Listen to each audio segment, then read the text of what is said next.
Pour que notre révolution se mène bien, nous avons besoin de citoyens convaincus, de citoyens engagés. Et pour cela, vous avez appris des valeurs d'humilité. Et je souhaite que vous compreniez dès à présent que l'une des qualités premières d'un révolutionnaire est l'humilité. L'humilité en ce sens que vous devrez toujours vous remettre en cause et vous dire que vous n'avez pas toujours tout appris. Avoir l'humilité de comprendre qu'on doit toujours apprendre est une très bonne chose. Avoir l'humilité de chercher à comprendre toujours le monde est une très bonne chose. Avoir l'humilité de chercher à cerner la nature et la géopolitique est une très bonne chose. Car quelqu'un qui n'apprend pas, qui ne cherche pas à comprendre, qui ne cherche pas à cerner ce qui se passe autour de lui, est un ignorant. Et un ignorant est un danger pour notre révolution. Ayez l'humilité d'apprendre, ayez l'humilité de comprendre, ayez l'humilité de toujours savoir. L'ignorant est un danger et l'ignorant peut être un traître par son ignorance. Et si vous êtes un traître à votre patrie, vous deviendrez ce que j'appellerai, pardonnez-moi le terme, une poubelle de l'histoire. Travaillez à ne pas être ignorant, cherchez à apprendre, cherchez à comprendre et remettez-vous toujours en cause. Vous avez appris l'humilité en ce sens que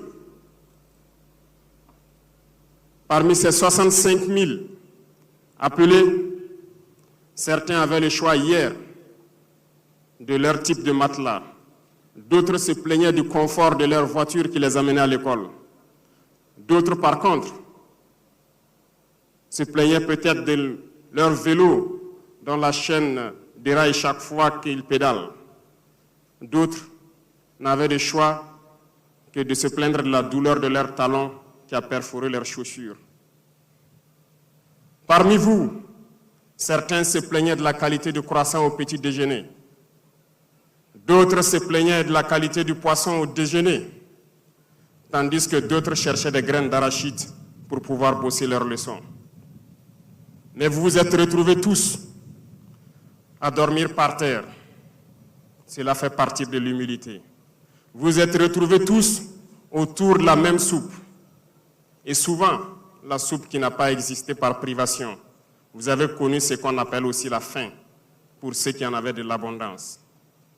Vous êtes retrouvés par-dessus de toutes vos différences sociales.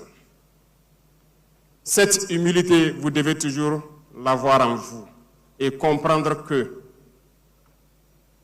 partout au Burkina Faso, nous pouvons trouver des êtres qui ont de l'abondance et d'autres qui n'ont rien.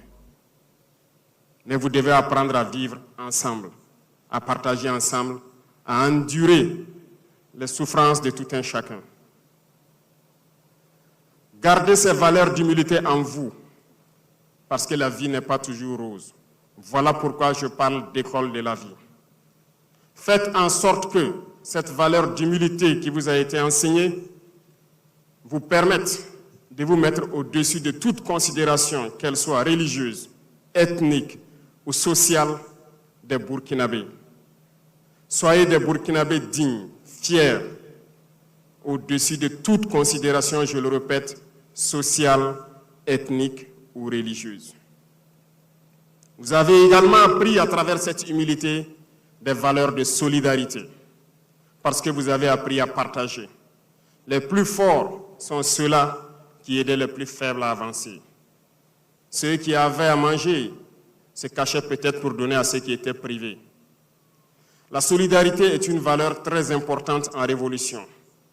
Et pour un patriote, la solidarité doit être intrinsèque à lui. Nous sommes une et une seule famille, le Burkina Faso. Tout Burkinabé est votre frère et votre sœur.